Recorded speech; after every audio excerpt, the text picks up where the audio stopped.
Hello everyone and once again welcome back to my YouTube channel. तो आज की video में मैं आप लोगों को जो क्लास 12th स्टूडेंट्स का the D and F block elements है, इसके अंदर के आपको कुछ इंपॉर्टेंट क्वेश्चंस और इसको आपको पढ़ना कैसे है एनसीईआरटी से, क्योंकि ये थ्योरेटिकल टॉपिक है। आपके सरफेस केमिस्ट्री होगी, ये होगी, और हल्का फुल्का इलेक्ट्रोकेमिस्ट्री हो गया। इसमें आप लोग इनके क्वेश्चंस को देखेंगे, सारे इंपॉर्टेंट जो भी हैं, और एनसीईआरटी से पढ़ेंगे तो आपके एग्ज़ाम में क्वेश्चन बन जाएंगे। तो इसमें हमारे डी ब्लॉक एलिमेंट्स हम किनको कहते हैं कि जो आपके एस और पी ब्लॉक एलिमेंट्स के बीच में आते हैं उनको हम डी ब्लॉक एलिमेंट्स कहते हैं। जैसे आपके जो आएंगे ग्रुप नंबर आपका रहेगा 3 to 12 रहेगा, ये आपको दिया भी है, और इसमें डी ऑर्बिटल से आपका फील्ड किया जाता है। तो डी ब्लॉक एलिमेंट्स को हम 4 डिफरेंट कैटेगरीज में बांटते हैं। जब उनका जो लास्ट इलेक्ट्रॉन होते हैं ना, जो सब सेल में जो इनका आउटर सेल कॉन्फ़िगरेशन होता है, उसमें जब इसका इलेक्ट्रॉन जब 3D सीरीज में आते हैं, 3D ऑर्बिटल में जाएगा, 4D में जाएगा, तो 3D सीरीज 4D सीरीज ऐसे करके इनको क्लासीफाई किया जाता है। 5D सीरीज ऐसे करके डिफरेंट टाइप के एलिमेंट्स रहते हैं, और इनको ट्रांजिशन मेटल्स भी कहा जाता है, क्योंकि इनकी प्रॉपर्टीज होती है वो एस और पी ब्लॉक के बीच में मिड में रहती है। तो ऐसे करके आपको पढ़ने हैं। और ये zinc, cadmium and mercury of group 12 have field, इनका फुल D10 कॉन्फ़िगरेशन होता है ग्राउंड स्टेट में, और इनका कॉमन ऑक्सीडेशन स्टेट भी वही रहता है, फुल कॉन्फ़िगरेशन है, और ग्राउंड स्टेट में इनका कॉमन ऑक्सीडेशन स्टेट रहता है। तो इनको हम ट्रांजिशन मेटल्स नहीं कहते। तो इसी टाइप के आपके बीच से क्वेश्चन बन रहे हैं, इस टाइप के आपको इनको पढ़ना पड़ेगा। और क्या आपका ये वेरियस प्रीसियस मेटल्स, ये इस टाइप के अगर क्वेश्चन आ गए तो ये सब थ्योरी वाले ने, जैसे हमारा सिल्वर हो गया, गोल्ड हो गया, प्लेटिनम हो गया, ये सारे लाइक आयरन, कॉपर, टाइटेनियम, ये भी हमारे पार्ट होते हैं ट्रांजिशन मेटल्स के। तो जैसे मैंने आपको बताया कि ट्रांजिशन मेटल्स में क्या हमारा D block occupy large middle section S और पी ब्लॉक के एलिमेंट्स के बीच में। तो इसके अंदर हमारे 3D 4D 5D और 6D हमारी इनकम्प्लीट है, लगभग थोड़ी बोल रहे हैं। तो ऐसे करके हमारी ये सीरीज बनेंगी, इनके अंदर से 3 रोज ऑफ ट्रांजिशन मेटल्स, जैसे वो इलेक्ट्रॉन उनका कहाँ पर खुद आ जाए। तो इस तरीके से आपको इलेक्ट्रॉनिक कॉन्फ़िगरेशन भी इन्होंने दिखाने की कोशिश करी है, और इनका जनरल इलेक्ट्रॉनिक कॉन्फ़िगरेशन भी आता है बहुत बार। शॉर्ट आंसर या अगर लॉन्ग में भी आए तो आप दिखा सकते हैं सबके कॉन्फ़िगरेशन N-1 D NS 1 और 2, ऐसे करके इनके जनरल कॉन्फ़िगरेशन देंगे 1 to 10 या 1 पे 1 और 2 इसके जनरल आउटर सेल कॉन्फ़िगरेशन। तो जैसे आपको ये दिखा रखे कि फर्स्ट सीरीज का दिखा रखे हैं, स्कैंडियम, टाइटेनियम, वेनोडियम, क्रोमियम, ये इस तरीके से इनके एटॉमिक नंबर और इनके आउटर इलेक्ट्रॉनिक कॉन्फ़िगरेशन कितने हैं, 4s में कितने इलेक्ट्रॉन इनके, और 3D में कितने हैं, 1 2 3 4 5, इस तरीके से। फिर आपको सेकेंड सीरीज दिखाई है एलिमेंट्स की, थर्ड सीरीज दिखाई है, फोर्थ सीरीज दिखाई है। तो इनको डी ब्लॉक एलिमेंट्स को इसलिए क्लासीफाई किया गया है इसमें डी में, क्योंकि जो इनका लास्ट इलेक्ट्रॉन है, ये देख सकते हैं आप, डी में जा रहे हैं, डी में ऐसे करके फील हो रहे हैं 1 2 3 4 5 6, ऐसे आपको इनके सब एलिमेंट्स के नेम और इनकी प्रॉपर्टीज़ को लर्न करने हैं। तो इसमें हमारी फर्स्ट ट्रांजिशन सीरीज और 3D सीरीज कहते हैं, और second transition series 4D series, ऐसे करके हमारी डिफरेंट टाइप की इसमें सीरीज रहने वाली है, 3D 4D 5D 6D करके। तो इसमें जैसे एक क्वेश्चन और है आपका एग्जाम्पल में कि ग्राउंड, हम कैसे कह सकते हैं कि स्कैंडियम आपका Z=21 इसका है एटॉमिक नंबर और ट्रांजिशन एलिमेंट है, लेकिन जिंक इसका 30 है इसका एटॉमिक नंबर, लेकिन ये नहीं है। तो incompletely field 3D orbital scandium atom का ग्राउंड स्टेट में 3D 1 है, तो इसको हम ट्रांजिशन एलिमेंट कहते हैं। ये इंपॉर्टेंट क्वेश्चन हो गया आपका एक। और जिंक के एटम का कम्प्लीटली फिल्ड D ऑर्बिटल है, तो इसको हम ट्रांजिशन एलिमेंट नहीं कहेंगे। इस तरीके के आपके क्वेश्चन बन रहे हैं इसमें।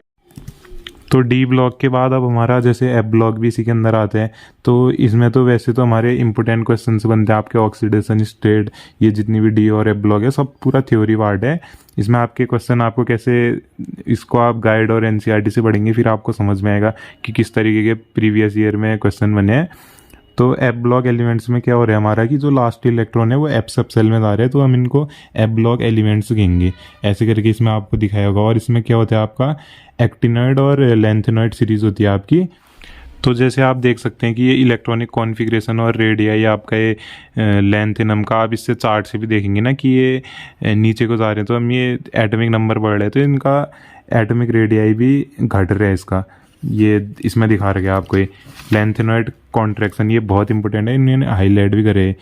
डिक्रीज हो रहा है आपका एटॉमिक और आयनिक रेडियाई में लैंथेनम से। जैसे हम ल्यूटेटियम तक जा रहे हैं तो आपका एटॉमिक साइज और आयनिक साइज डिक्रीज हो रहे हैं, तो ये आपकी लैंथेनॉइड कॉन्ट्रैक्शन इसके अंदर आ जाते हैं। लैंथेनॉइड कॉन्ट्रैक्शन इस पे इंपॉर्टेंट क्वेश्चन बनते हैं।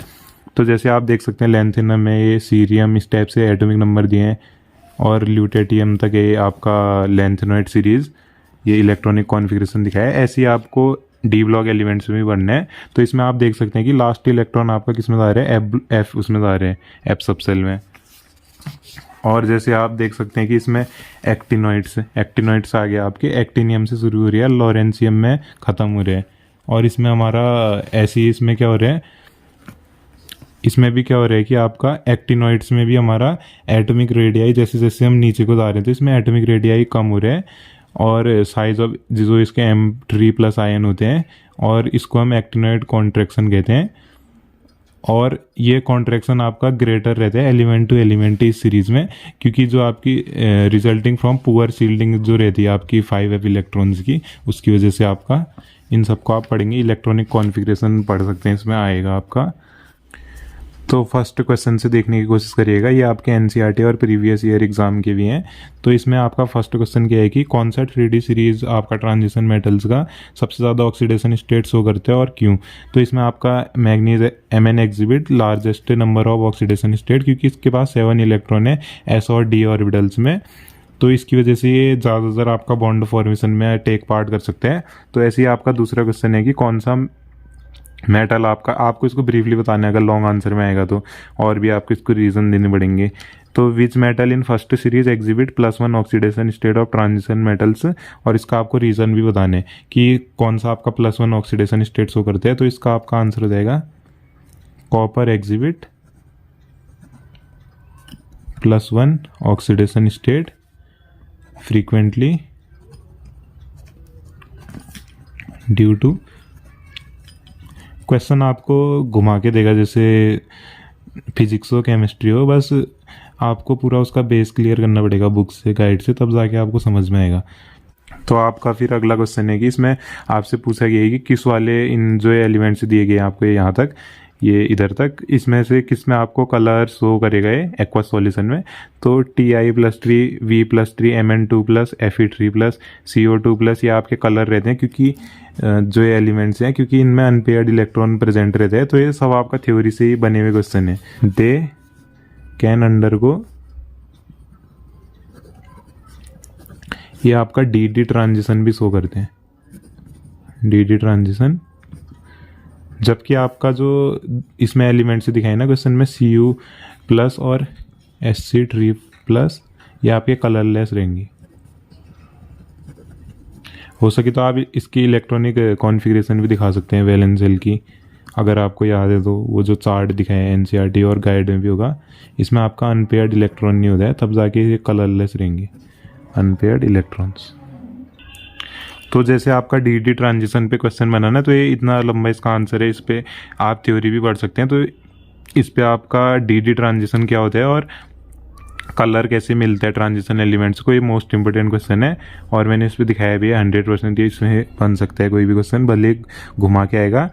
तो आपके जो ट्रांजिशन एलिमेंट्स रहते हैं वो आपके कलर्ड रहते हैं, मोस्ट ऑफ जो ट्रांजिशन एलिमेंट है सॉलिड या एक्वस स्टेट में।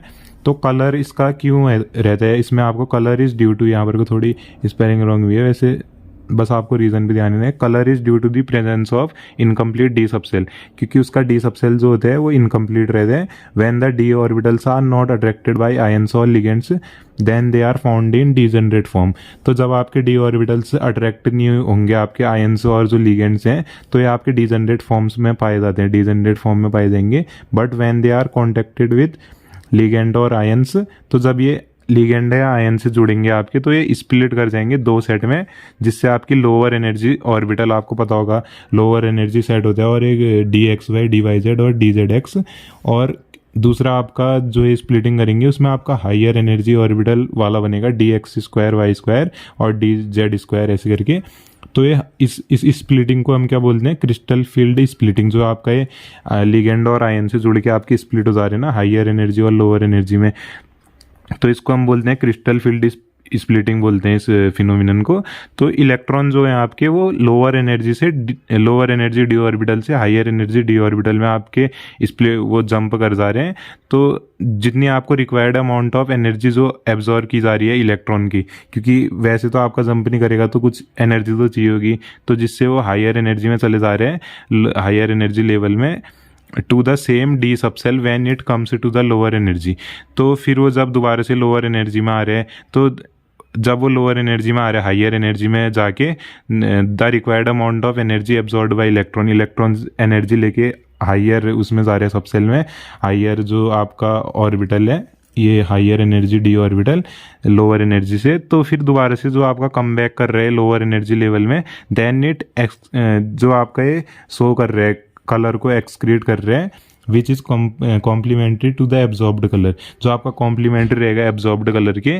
तो ये आपका रीज़न है कि डी ब्लॉक एलिमेंट्स आपके मोस्टली कलर्ड रहते हैं।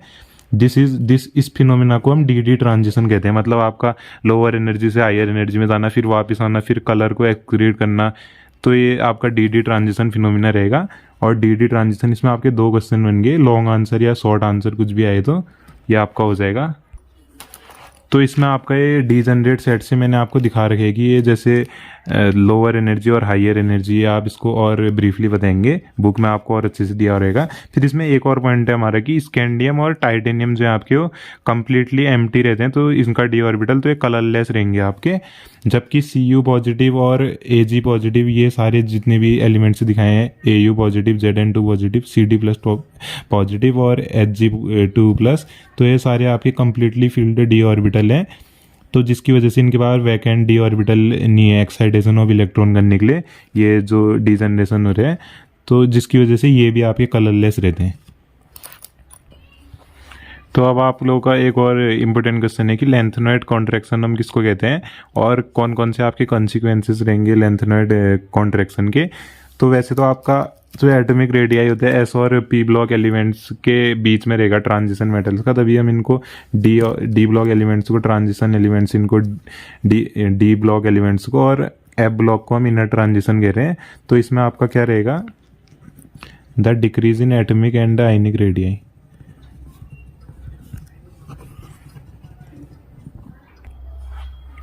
तो आपका वही रहेगा, आयनिक रेडियाई और एटॉमिक रेडियाई में इसका इंक्रीज जैसे जैसे एटॉमिक नंबर कर रहे हैं, तो आयनिक और एटॉमिक रेडियाई आपका कम हो रहा है, डिक्रीज हो रहा है, तो इसको हम लेंथेनॉइड कॉन्ट्रैक्शन कहेंगे। तो इसके कॉन्सिक्वेंसेस क्या रहेंगे आपके कि इसका आपका जो क्लोज रिजेम्बलेंस रहता है 4D और 5D सीरीज के साथ है ये इनका लेंथेनॉइड कॉन्ट्रैक्शन का। और लेंथेनॉइड से सिमिलर केमिकल प्रॉपर्टीज, जो इनके केमिकल प्रॉपर्टीज रहती हैं वो सेम रहती हैं, क्योंकि जो इनका आयनिक साइज, जब ये आयन फॉर्म करेंगे तो इनका आयनिक साइज सेम रहता है, तो जिसकी वजह से केमिकल प्रॉपर्टीज भी आपकी सिमिलर रहेंगी।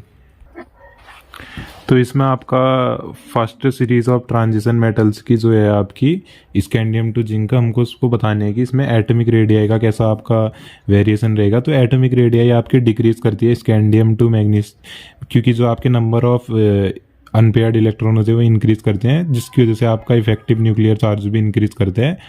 और आपके एटॉमिक साइज Fe भी आएगा, एटॉमिक साइज ऑफ Fe।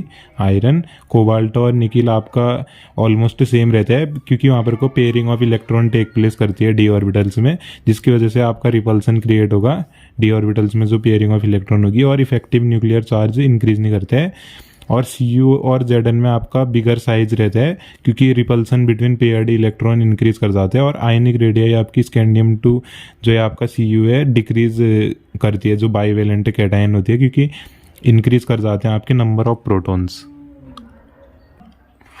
तो आपको फिर इसमें ऑक्सीडेशन स्टेट का पूछा जाए तो जितने भी आपके ट्रांजिशन एलिमेंट हैं एक्सेप्ट आपके जो फर्स्ट और लास्ट मेंबर रहते हैं सीरीज के, वो आपका number of oxidation state show करते हैं बहुत सारे। तो ट्रांजिशन एलिमेंट का आपका वैलेंसी इलेक्ट्रॉन 2 डिफरेंट सेट में रहते हैं, जैसे आपका N-1D और Ns में आपका ये 2 डिफरेंट सेट ऑर्बिटल्स के रहते हैं, N-1D और Ns।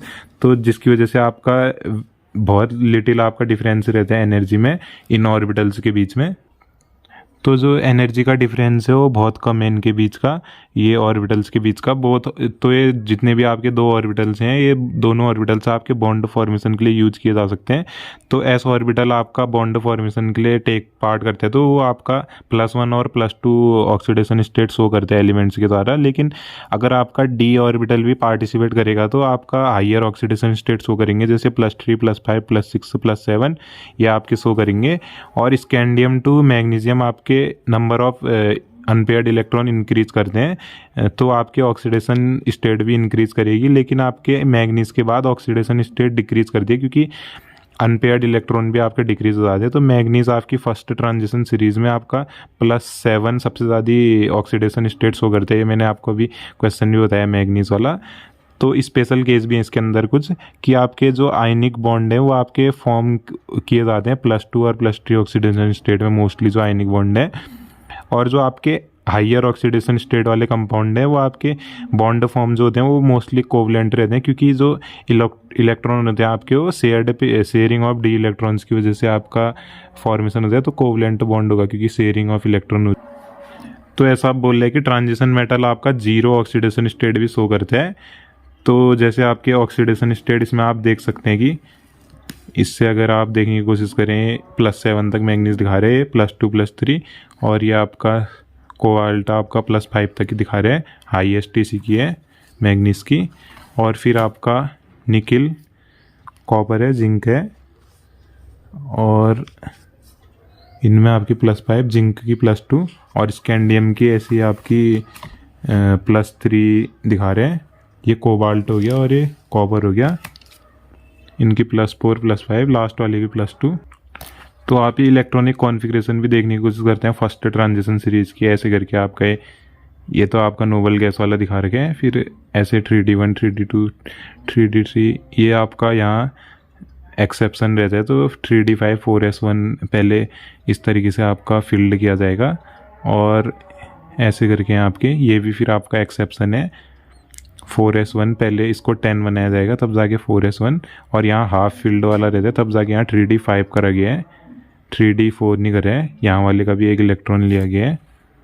और आपका जनरल इलेक्ट्रॉनिक कॉन्फ़िगरेशन इस तरीके से रहते हैं। फिर ये सेकंड ट्रांजिशन सीरीज़ आप देख सकते हैं कि ये इस तरीके से आपकी थर्ड ट्रांजिशन सीरीज़ ऐसे देख सकते हैं, इसमें एक्सेप्शन इतनी है सेकंड ट्रांजिशन सीरीज़ में। और फिर थर्ड ट्रांजिशन सीरीज़ है आपकी ये, थर्ड ट्रांजिशन सीरीज़ का आपका 5D सीरीज़ ऐसे करके एलिमेंट्स और इनके एक्सेप्शन ये वाले हैं, और इनके इलेक्ट्रॉनिक कॉन्फ़िगरेशन। और फिर फोर्थ ट्रांजिशन सीरीज़ आप देख सकते हैं इस तरीके से आपकी, ये बहुत सारे आपके अननेम्ड हैं तो इनको ऐसे करके दिखाया है, एक्टिनियम तक है। और एटॉमिक रेडियाई ये मैंने आपको बता ही दिया। तो ऐसे ही आपको इनके पढ़ने हैं, melting point, boiling point, metallic character, melting and boiling point से इनके सब आपको एक्सप्लेनेशन भी बताने की। ट्रांजिशन मेटल्स में हाई मेल्टिंग पॉइंट और बॉइलिंग पॉइंट रहते हैं। तो जो आपका the melting point of transition metals rise to a maximum and then fall as the atomic number increase. तो पहले तो आपका मैक्सिमम तक जाएगा मेल्टिंग पॉइंट इसका ट्रांजिशन मेटल्स का, लेकिन फिर अचानक से फॉल करते हैं जैसे जैसे आपका एटॉमिक नंबर इंक्रीज होते हैं। तो आपका स्ट्रॉन्ग मेटेलिक बॉन्ड प्रेजेंट रहता है एटम्स ऑफ दिस एलिमेंट, जो आपका हाइयर मेल्टिंग पॉइंट और बॉइलिंग पॉइंट शो करते हैं, जिसकी वजह से एलिमेंट्स स्ट्रॉन्ग मेटेलिक बॉन्ड रहते हैं जो एटम्स के बीच में। तो यही आपका रिस्पॉन्सिबल रहेगा हाई मेल्टिंग और बॉइलिंग पॉइंट, तो जिसकी वजह से हम क्लियर कर सकते हैं कि हाई एंथैल्पी ऑफ एटमाइजेशन होगी। अब एंथैल्पी ऑफ एटमाइजेशन क्या होती है? तो एंथैल्पी ऑफ एटमाइजेशन आपकी मेटल्स की क्या होगी, जो आपके मेटेलिक बॉन्ड है ना उनसे हम उस पर फ्री मेटल एटम से कैसे ले पाएंगे, वो बॉन्ड को ब्रेक करके, वो हमारी एंथैल्पी ऑफ एटमाइजेशन होगी कि आपको बॉन्ड ब्रेक करने में कितनी एनर्जी चाहिए हो रही है, या आपकी एंथैल्पी ऑफ एटमाइजेशन रहेगी। तो आज की वीडियो के लिए बस इतना ही। बस आपको थोड़ा सा इसमें कुछ एंथैल्पी ऑफ एटमाइजेशन के जो क्वेश्चन बता देता हूँ। Enthalpy of atomisation transition elements के बहुत हाई रहते हैं बोल रहे हैं, क्योंकि जो अनपेयर्ड इलेक्ट्रॉन होते हैं डी ऑर्बिटल्स के and very strong metallic bond present रहते हैं एलिमेंट्स के बीच में। स्ट्रॉन्ग मेटेलिक बॉन्ड है तो उसको तोड़ने के लिए ज़्यादा एनर्जी चाहिए होगी, तो एंथैल्पी ऑफ एटमाइजेशन हाई रहेगी ट्रांजिशन एलिमेंट्स की। तो ये आपकी very good enthalpy of atomisation show करते हैं। The very maximum heat required to break the metallic bond so there are very good enthalpy. यहाँ आपको बहुत ज़्यादा हीट चाहिए हो रही है जिससे आपका मेटलिक बॉन्ड ब्रेक हो, तो इसको बहुत ज़्यादा अच्छी आपकी एटमाइजेशन शो करेगा, एंथैल्पी ऑफ एटमाइजेशन। और फिर आपका है कि एंथैल्पी ऑफ एटमाइजेशन जिंक की बहुत लो क्यों रहती है। तो एंथैल्पी ऑफ एटमाइजेशन की आपकी जिंक की बहुत लो रहेगी फर्स्ट ट्रांजिशन सीरीज में, क्योंकि जिंक के पास अनपेयर्ड इलेक्ट्रॉन नहीं रहते हैं, और जितने भी उसके ऑल पेयर्ड इलेक्ट्रॉन्स, उसके सारे आपके पेयर्ड इलेक्ट्रॉन्स हैं। So due to the paired electron, क्योंकि पेयर्ड इलेक्ट्रॉन की वजह से the strength of metallic bond is decreased. Metallic bond की जो ये एनर्जी है, स्ट्रेंथ है, वो डिक्रीज हो जाएगी और हमको कम अमाउंट ऑफ एंथैल्पी चाहिए होगी ये बॉन्ड को ब्रेक करने के लिए। So the enthalpy of atomisation of zinc is very less. तो आज की वीडियो के लिए इतना ही, और आप इसी तरीके से एक्टिनोइड पढ़िएगा, लेंथेनोइड पढ़िएगा, और प्रीवियस ईयर क्वेश्चन देखिएगा गाइड वगैरह में, और इनके oxidation state, melting point, boiling point, ऐसी एक्टिनोइड उनमें भी होंगे, कलर क्यों शो करते हैं, और कंपाउंड फॉर्मेशन। इस तरीके से आप सारे एनसीईआरटी और गाइड से क्वेश्चन देखिएगा। और फिजिक्स में भी ऐसे ही करना है आपको कि पहले बेस क्लियर करना है, फिर उसके बाद जो क्वेश्चंस दिए रहते हैं प्रीवियस ईयर वो पढ़ने हैं। तो वीडियो पसंद आएगी तो इसको लाइक करिएगा, और प्रीवियस ईयर क्वेश्चन भी देखते रहिएगा। तो वीडियो एंड तक देखने के लिए धन्यवाद।